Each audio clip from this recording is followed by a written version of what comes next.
श्री राधा कृष्णाय नमो नमः। सर्वप्रथम मैं भगवान श्री राधा कृष्ण के चरण कमलों की वंदना करता हूँ। आप सभी भक्तजनों को भी सादर नमस्कार करता हूँ।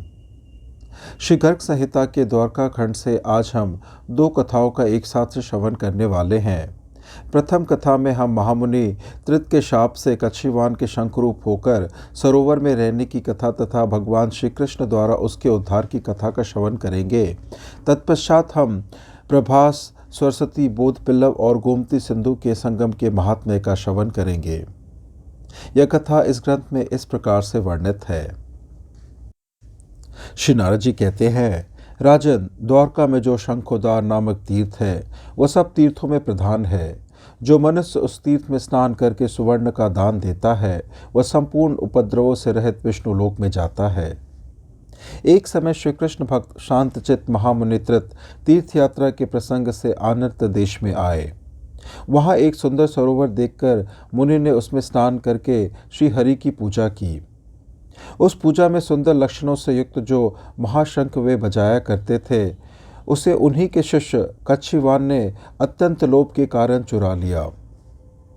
पूजा का शंख चुराया गया देख मुनिवत्रत कुपित होकर बोले, जो मेरा शंख ले गया है वह अवश्य ही शंख हो जाए।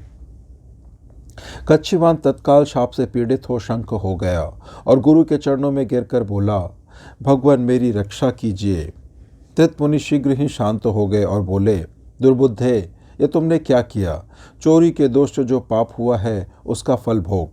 मेरी बात झूठी नहीं हो सकती। तू यहाँ श्री कृष्ण के चरण कमलों का चिंतन करता रहे, वे ही तेरा उद्धार करेंगे। राजन, यो कहकर जब महामुनि त्रितदेव वहाँ से चले गए तब शंख रूपधारी कच्छीवान उस सरोवर में कूद पड़ा और कृष्ण कृष्ण पुकारता हुआ 100 वर्षों तक वहीं रहा। तदंतर भक्तवत्सल परिपूर्णतम साक्षात भगवान श्री कृष्ण उस सरोवर के तट पर आए और उसे अभय दान देते हुए बोले, डरो मत। मेघ गर्जना के समान भगवान की वह गंभीर वाणी सुनकर वह जलचर शंख चीख उठा, देव देव जगतपते, मेरी रक्षा कीजिए, रक्षा कीजिए। तब सर्व सामर्थ्यशाली कृपा परायण भगवान ने नागराज के शरीर की भांति अपने हृष्ट पुष्ट भुजा के द्वारा उस भक्त शंख का उसी प्रकार जल से उद्धार किया जैसे किसी समय उन्होंने गज का उद्धार किया था। कच्छीवान उसी क्षण शंख का रूप छोड़कर दिव्य रूपधारी हो गया और हाथ जोड़कर श्री हरि को नमस्कार करके उनकी स्तुति करने लगा। कच्छीवान ने कहा, वासुदेव, आपको नमस्कार है। गोविंद पुरुषोत्तम दीन वत्सल दीनानाथ, द्वारकानाथ परमेश्वर, आपको मेरा बारंबार प्रणाम है। आपने ही ध्रुव को ध्रुव पद प्रदान किया, प्रहलाद की पीड़ा हर ली, गजराज का उद्धार किया तथा राजा बलि की भेंट स्वीकार की। आपको बारंबार नमस्कार है। द्रौपदी का चीर बढ़ाकर उसकी लाज बचाने वाले आप श्री हरि को नमस्कार है। विष, अग्नि और वनवास से पांडवों की रक्षा करने वाले पांडव सहायक, आपको नमस्कार है। यदुकुल के रक्षक तथा इंद्र के कोप से व्रज के गोपों की रक्षा करने वाले, आपको नमस्कार है। गुरु को माता देवकी और ब्राह्मण को उसके मृत पुत्र लाकर देने वाले श्री कृष्ण, आपको बारंबार नमस्कार है।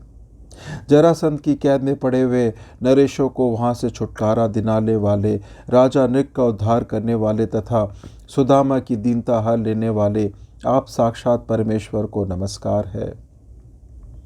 आप वासुदेव श्री कृष्ण को नमस्कार है। संकर्षण, प्रद्युम्न और अनिरुद्ध को भी नमस्कार है। इस प्रकार चतुर्रूपधारी आप परमेश्वर को मेरा प्रणाम है। देव देव, आप ही मेरी माता, आप ही पिता, आप ही बंधु, आप ही सखा, आप ही विद्या, आप ही धन और आप ही मेरे सब कुछ है। श्री नारद जी कहते हैं, राजन, इस प्रकार श्री हरि की स्तुति करके प्रेम पूर्वक कच्छीवान एक श्रेष्ठ विमान पर आरूढ़ हो यादवों के देखते देखते सैकड़ों सूर्यों के समान तेजस्वी होकर 10 दिशाओं को उद्भाषित करता हुआ समस्त उपद्रवों से रहित विष्णुधाम में चला गया। मैथिलेश्वर, श्रीहरि ने जिस सरोवर के तट पर शंख का उद्धार किया था वह उस घटना के कारण ही परम पुण्यमय शंखोद्धार तीर्थ के नाम से प्रसिद्ध हो गया। जो श्रेष्ठ मानव शंखोद्धार की इस कथा को सुनता है वह शंखोद्धार तीर्थ में स्नान करने का फल पा जाता है, इसमें संशय नहीं है। आगे नारद जी कहते हैं, महामते विदेहराज, प्रभास तीर्थ का भी महात्म्य सुनो, जो सर्व पापहारी पुण्यदायक तथा तेज की वृद्धि करने वाला है। राजन, सिंह राशि में बृहस्पति के रहते गोदावरी में, कुंभ भगत बृहस्पति के होने पर हर्षेत्र हरिद्वार में, सूर्य ग्रहण के समय कुरुक्षेत्र में और चंद्र ग्रहण के अवसर पर काशी में स्नान और दान करके मनुष्य जिस पुण्य को पाता है, उससे 100 गुना पुण्य प्रभास क्षेत्र में प्रतिदिन स्नान करने से प्राप्त हो जाता है। दक्ष के शाप से राजयक्ष्मा नामक रोग से पीड़ित नक्षत्रों के स्वामी चंद्रमा जहां स्नान करके तत्काल शाप दोष से मुक्त हो गए और पुनः उनकी कलाओं का उदय हुआ, वही प्रभास तीर्थ है।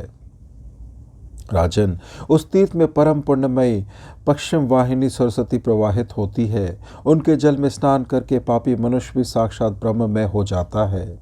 नरेश्वर, सरस्वती के तट पर बोध पिप्पल नामक प्रसिद्ध तीर्थ है, जहाँ भगवान श्री कृष्ण ने उद्धव को परम कल्याण में भागवत धर्म का उपदेश दिया था।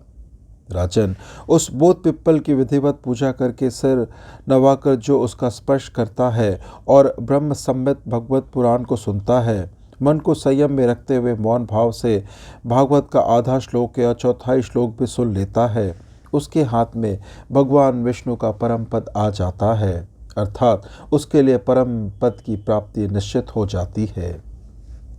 जो प्रभास में भाद्रपद मास की पूर्णिमा तिथि को सोने के सिंहासन से युक्त श्रीमद् भागवत पुराण का दान करता है, वह परम गति को प्राप्त होता है। जिन्होंने कहीं या कभी श्रीमद् भागवत पुराण नहीं सुना, उन भूमिवासी मनुष्यों का जन्म व्यर्थ चला गया। जिन्होंने भागवत पुराण नहीं सुना, जिनके द्वारा पुराण पुरुष परमात्मा की आराधना नहीं की गई तथा जिन लोगों ने भूमि देवी ब्राह्मणों के मुख रूपी अग्नि में उत्तम भोजन की आहुति नहीं दी, उन मनुष्यों का जन्म व्यर्थ चला गया। द्वारका में गोमती और समुद्र का संगम सब तीर्थों का राजा है, जिसमें स्नान करके मनुष्य निर्मल वैकुंठ धाम को प्राप्त होता है। गंगा सागर संगम तीर्थ में स्नान करने से 100 अश्वमेध यज्ञों का पुण्य फल प्राप्त होता है। उससे भी सहस्र गुना पुण्य गोमती सागर संगम में स्नान करने से सुलभ होता है। इसी विषय में पुराण वेत्ता पुरुष इस पुरातन इतिहास का कथन किया करते हैं, जिसके श्रवण मात्र से मनुष्य पाप ताप से मुक्त हो जाता है। पूर्व काल में हस्तिनापुर में राजमार्गपति नामक एक श्रेष्ठ वैश्य निवास करता था। वह महान गौरवशाली तथा कुबेर के समान निधिपति था। आगे चलकर वह वैश्याओं के प्रसंग में रहने लगा। वह विटों और लंपटों की गोष्ठी में बड़ा चतुर समझा जाता था। जुआ खेलने में उसकी बड़ी आसक्ति थी। वह लोभ मोह और मद से उन्मुक्त रहता था। उस महादुष्ट वैश्य सदा झूठ बोलता था और कुकर्म में लगा रहता था।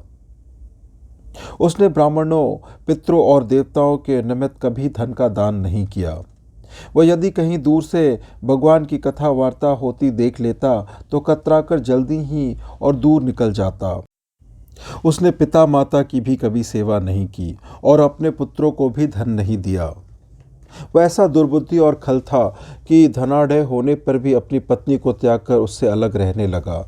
वैश्याओं के संग में रहने से उसका आधा धन नष्ट हो गया, आधा चोर चुरा ले गए और जो कुछ थोड़ा सा पृथ्वी में गड़ा हुआ था वो स्वतः वहीं विलीन हो गया, क्योंकि पुण्य से लक्ष्मी बढ़ती है और पाप से निश्चय ही नष्ट हो जाती है।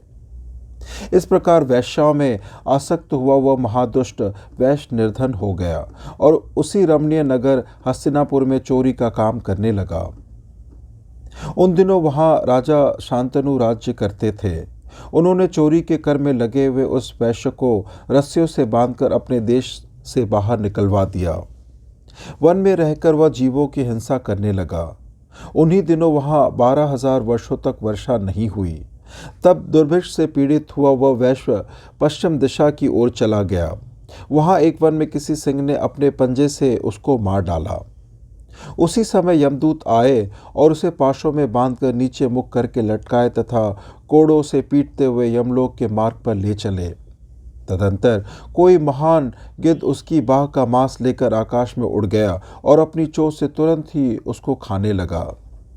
अन्य पक्षी जिन्हें मांस नहीं मिला था वे सब आतुर हो उसी से अपने लिए भी मांस ग्रहण करने लगे।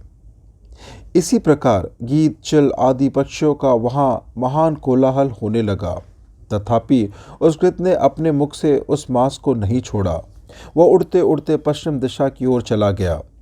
वहां उसी के समान शक्तिशाली एक दूसरे गिद्ध ने उसके मुख पर अपनी तीखी चोंच से प्रहार किया। तब उसके मुख से वह मांस गोमती सागर संगम में गिर गया। उस तीर्थ में उसके मांस के डूबते ही वहां यह पातकी वैश्य यमदूतों के पाशों को स्वयं तोड़कर 4 भुजाओं से युक्त देवता हो गया और उन दूतों के देखते देखते दिव्य विमान पर आरूढ़ हो संपूर्ण दिशाओं को प्रकाशित करता हुआ वह श्रीहरि के परम धाम में चला गया। जो मनुष्य गोमती समुद्र संगम के इस महात्म्य को सुनता है, वह सब पापों से मुक्त हो भगवान विष्णु के लोक में चला जाता है। इस प्रकार से आज की यह परम दिव्य कथा यहीं संपन्न होती है। कथा श्रवण करने के लिए और अपना बहुमूल्य समय देने के लिए आपको धन्यवाद। श्री राधा कृष्णाय नमो नमः।